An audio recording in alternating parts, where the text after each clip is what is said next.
Welcome, you're on the Fringe show. I'm your host, Tatiana Zalan, and I go live every Friday at 2 p.m. Dubai time.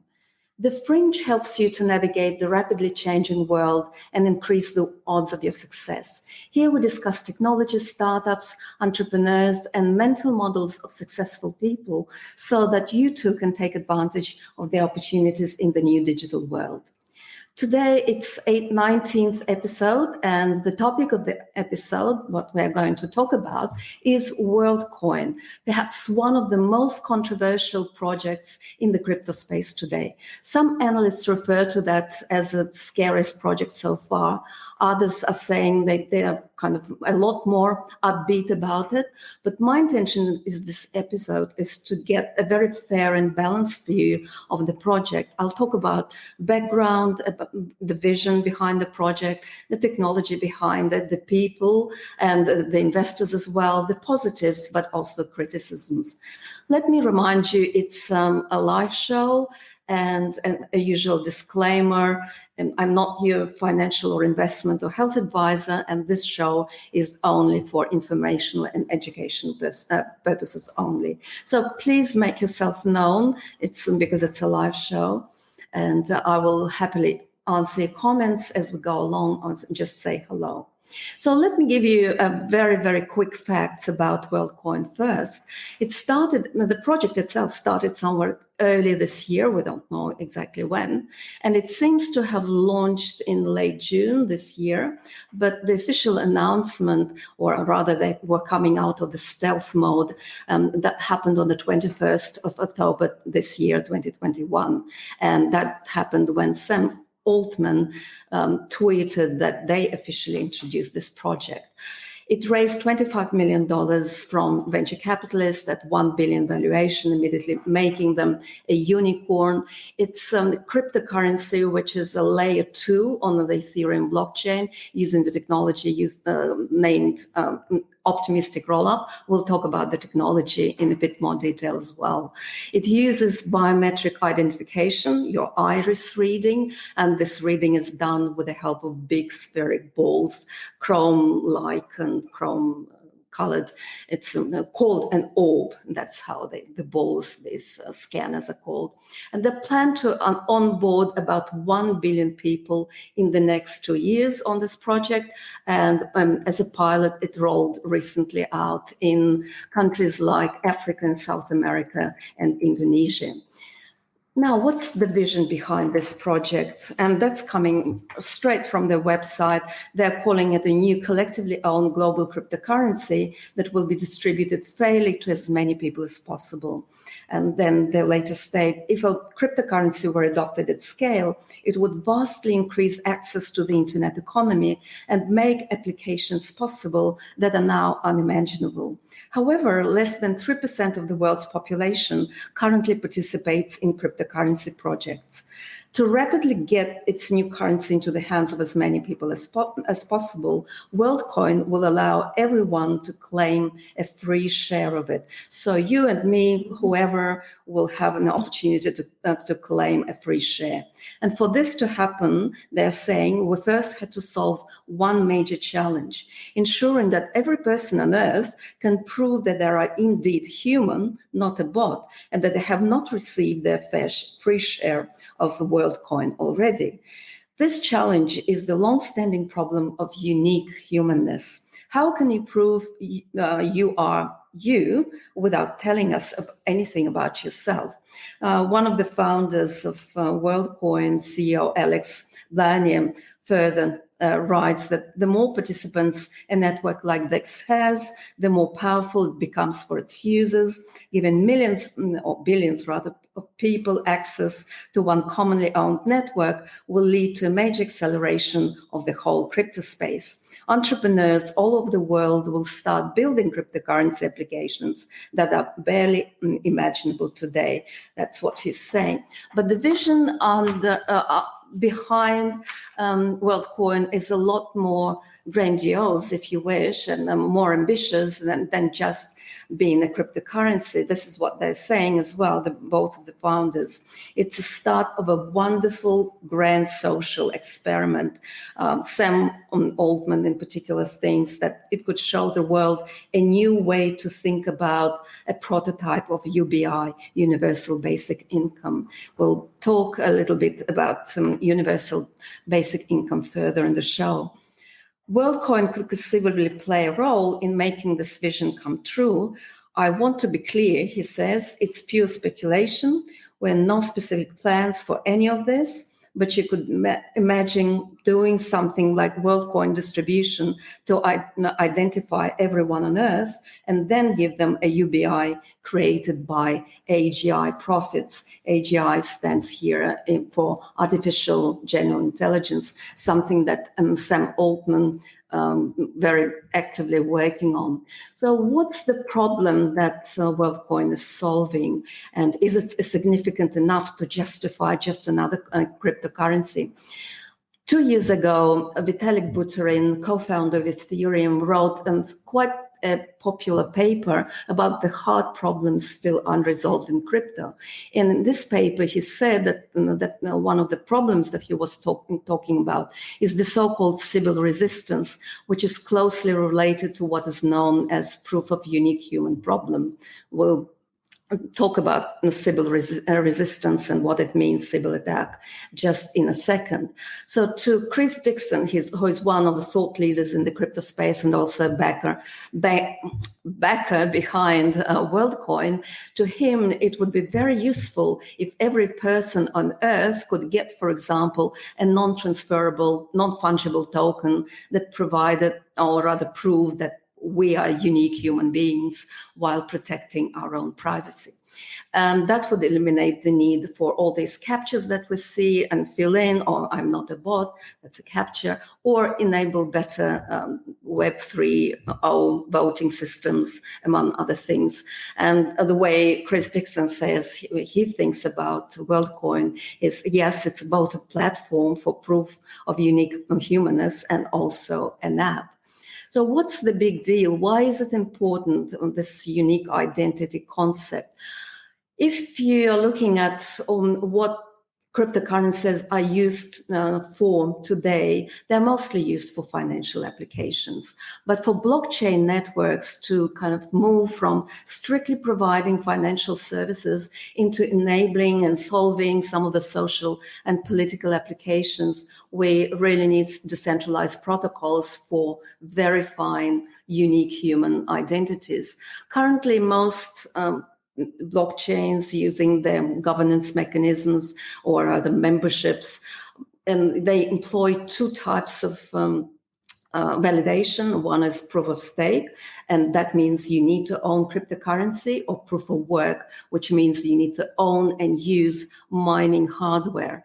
And at the center of all this question about unique identity is the Sybil attack problems. Sybil attacks in computer science describe the potential abuse of a digital network if you create too many illegitimate virtual personas.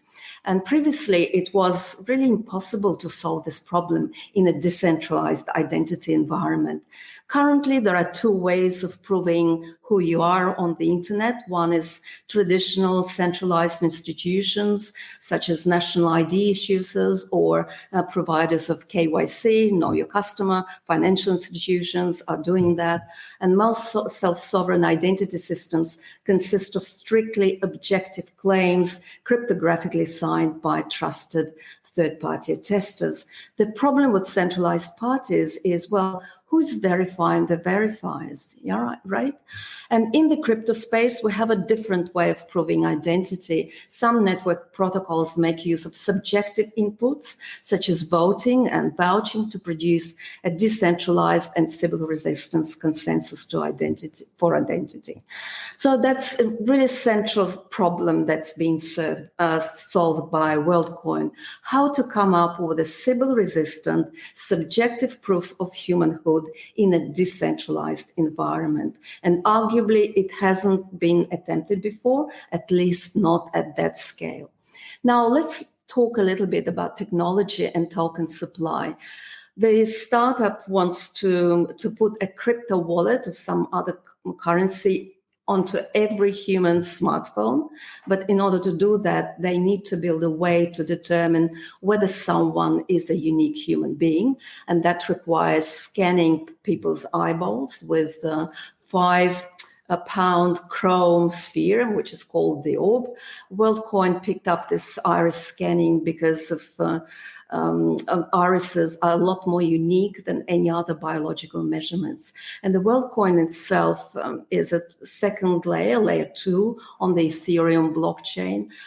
It leverages the security of the network, of the Ethereum network, while having its own economy.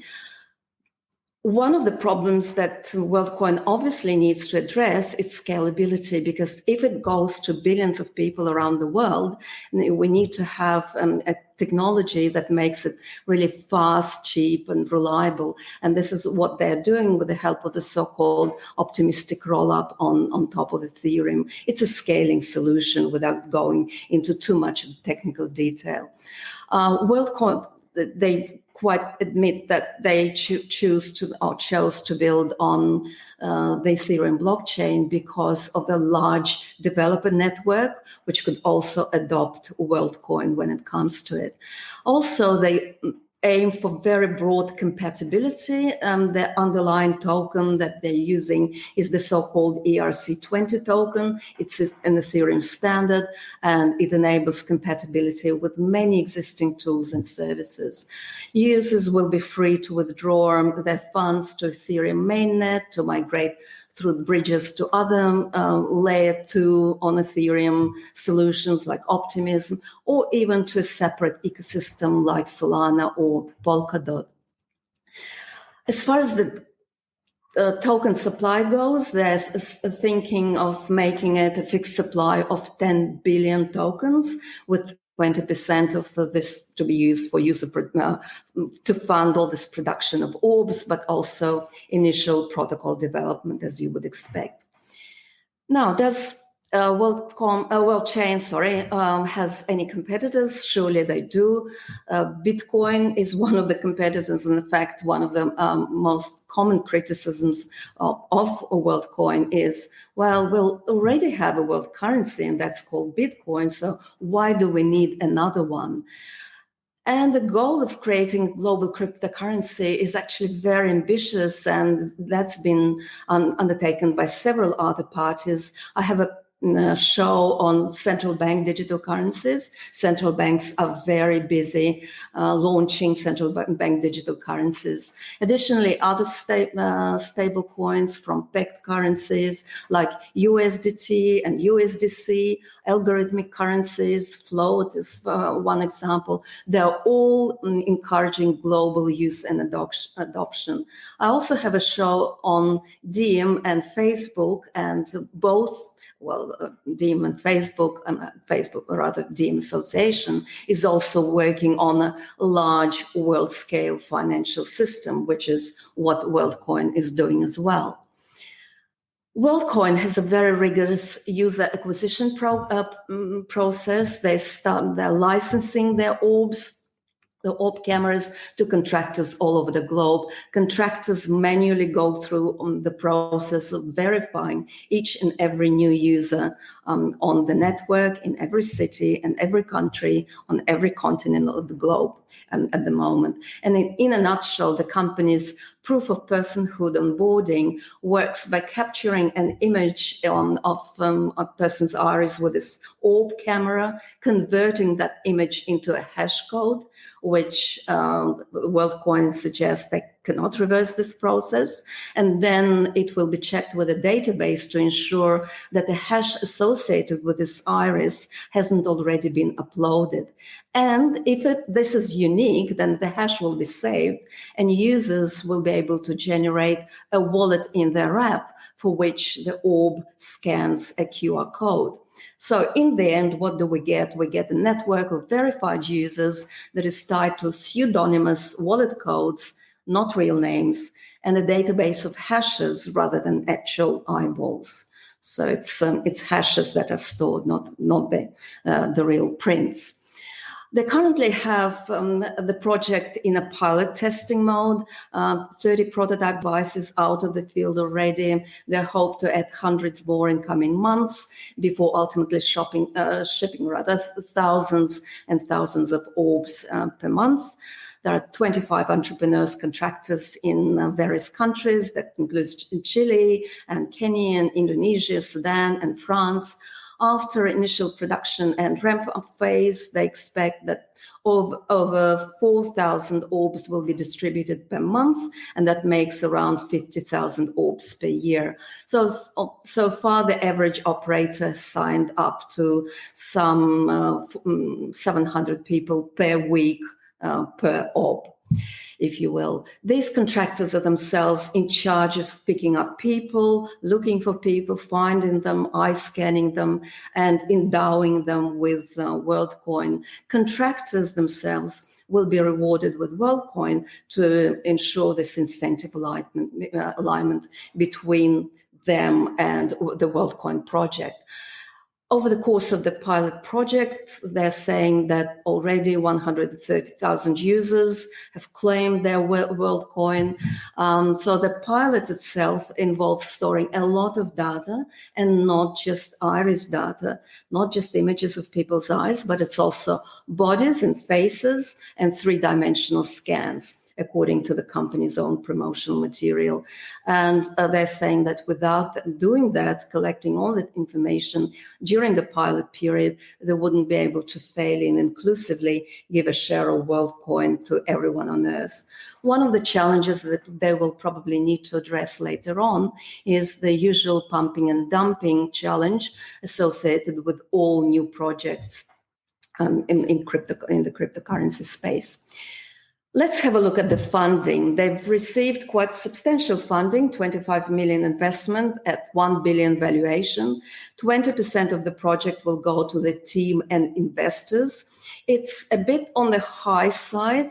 It's generally not very advisable to have that much of a percentage to go to the team and investors, but that's okay.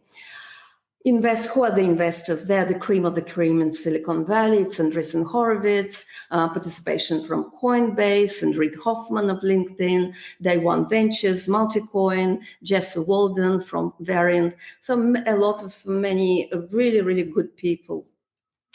Who are the entrepreneurs themselves? Alex Blaney, the CEO and the lead of the project. I don't know a lot about him because I haven't followed him so far, but he's a researcher at the Max, or used to be a researcher at the Max Planck Institute for the Science of Light and Caltech. And Sam Altman, I have followed him a lot. I admire this person. He runs the AI research firm OpenAI. He used to be the CEO of a very famous incubator called Y Combinator, perhaps the most famous one in Silicon Valley. And that Y Combinator accelerator has invested in multiple unicorns, including Airbnb and Dropbox and Stripe and DoorDash, Coinbase. All these were their investments. They have two really good backers behind the project. One is Chris Dixon from Andreessen Horowitz. And Chris Dixon is a thought leader, and another one is Mark Andreessen himself. He is co-founder of Netscape. He's one of the earliest pioneers in cryptocurrency, and he was perhaps one of the very first technologists in Silicon Valley who truly understand crypto, understand the value of Bitcoin. And he wrote a seminal article, Why Bitcoin Matters, in Wall Street Journal. Now, let's have a look at the positives of this project. Now that we understand technology, we've talked about the user acquisition, who is behind it. Apologies. I think what is interesting about this project is that it's a private sector take on UBI, universal basic income, that some governments are now talking about today. It's an interesting alternative to government money, and it's going direct to people rather than through governments. And we know what happens to money when it goes through governments in certain countries. It ends up in the hands of corrupt politicians. They use interesting technology, in particular zero-knowledge proofs, to store data, and it addresses income inequality through an airdrop. And indeed, if you look at the data, currently there was some research done by a company called AAA. They calculated that just under 4% of all people on the planet have cryptocurrencies as of 2020. And this distribution of cryptocurrencies, and particularly Bitcoin, is extremely unfair. There's a power law distribution here. We see that a huge percentage of it, in fact 70%, is owned by the so-called whales. And this is problematic because whales can manipulate prices of cryptocurrencies. Also, according to another research firm, it's called Global Findex, over 30% of the global population are unbanked altogether. Overall, they think, the founders think it's a fair coin, it's a chance to build the biggest financial network ever, and perhaps we can agree with that. It could be extremely valuable if you need to distribute funds quickly. For example, during the pandemic relief distribution in the US, this process has been criticized a lot because it was not possible to deliver funds in the hands of people that needed it most and very quickly. The founders themselves are very impressive, and of course, they have a very strong team of venture capitalists behind. So these are all very positive things. Their vision is ambitious as well. Now, let's talk about criticism and some of the concerns. And some of these concerns are indeed related to VCs themselves. It's a VC-backed project. And on the other hand, it looks like it's an altruistic venture. So what are VCs expecting from it? Is it that the expectation that the token will go up in value? Because as we know, VCs, they invest other people's money, and so they expect returns. And these returns coming because Worldcoin will sell our data to some third parties? And how are they going to generate all these UBI payments while still turning the profit for the investors? That's not very clear. And because it's VC-based, all VCs tend to own a large percentage of stake in the technology, in the company. So it's not decentralized. 20%, as we mentioned, is for the team. Is it really indeed such a fair launch? To me, at least, the economics of that project is not clear. What is the monetary policy? We know the token supply is 10 billion, that's fixed, but beyond that, I don't know much about the monetary policy. What if the coin turns out to be worthless? We've seen what kind of problems Facebook's DM went into when they first launched as Libra. They had lots of problems, and it literally became useless and worthless. So will that be the case as well here? They tend to produce, or rather plan to produce, 50,000 balls or orbs in a German factory in the next year or so. And is it just another privacy invasive Silicon Valley-based project? Because it's a lot of balls that they're going to produce. CoinDesk, it's a very popular, influential publication in the crypto space. They even named it, this project itself, CIA or Wet Dream. We can also look at it from a kind of human perspective. Are we exploiting vulnerable people, poor people in these poor countries, and giving them money in exchange for their biometric data? That raises a little bit of a concern as well. But most of the concerns are actually about privacy and cybersecurity. The data is that we're going to generate through this Worldcoin project inherently introduces a trusted third party, right? It's Worldcoin in itself, and this goes in the face of all crypto decentralization. Is it Facebook 2.0? Is it a global database of biometric data that can be breached into? And indeed, security experts are really concerned. Here I've got a couple of quotes from one of them. One of them is saying, it's appalling that investors are wasting tens of millions in a new crypto scheme in the name of helping the world's poor. If they were really interested in helping low-income communities, they should give away their money instead of investing in yet another form of surveillance. Another crypto expert is saying, okay, your social security number leaks, you can get a new social security number. If your credit card number leaks, you can get a new credit card number. If a biometric scan of your face leaks, you can't get a new face. And I think that's a pretty strong argument. And Edward Snowden himself criticized the project a lot in his tweet of 23rd of October. This is what he said, his exact words. This looks like it produces a global hash database of people's iris scans for fairness, and that waves away the implications by saying, we detected the scans. Yeah, but you save the hashes produced by the scans, hashes that match future scans. Don't catalog eyeballs.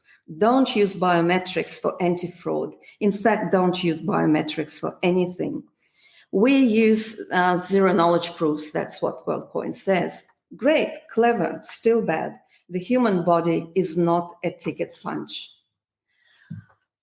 And that raises a more general and philosophical issue of human agency, the blend of AI and UBI. So let's talk a little bit about that, and we'll finish it off.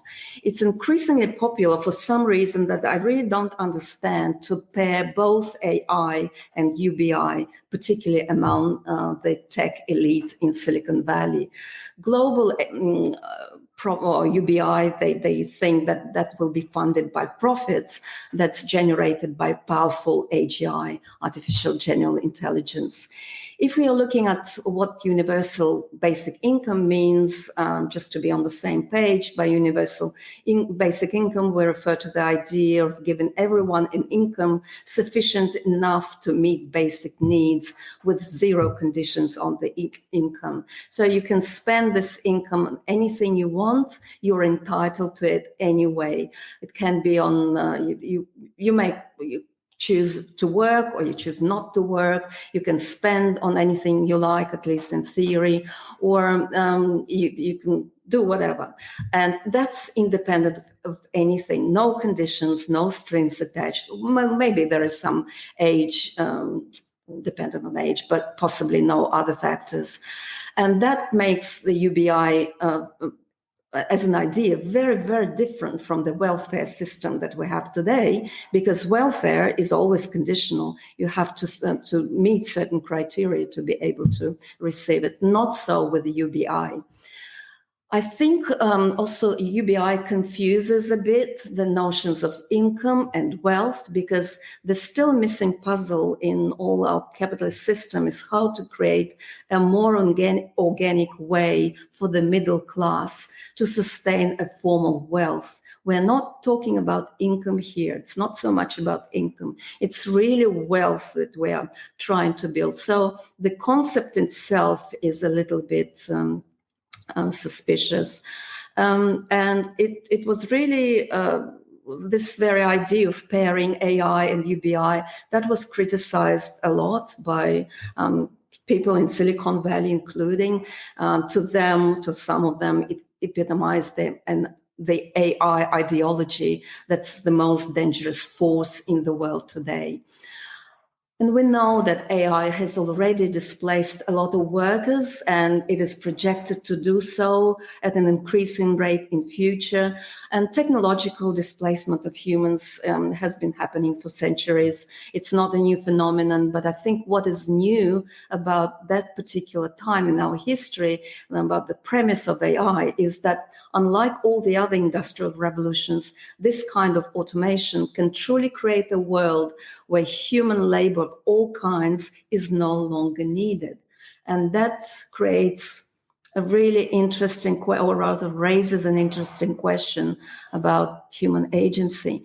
There is a wonderful article that's written by two Silicon Valley veterans, I should say, Jaron Lanier and Glenn Whale. It's called AI's ideology. It's not a technology.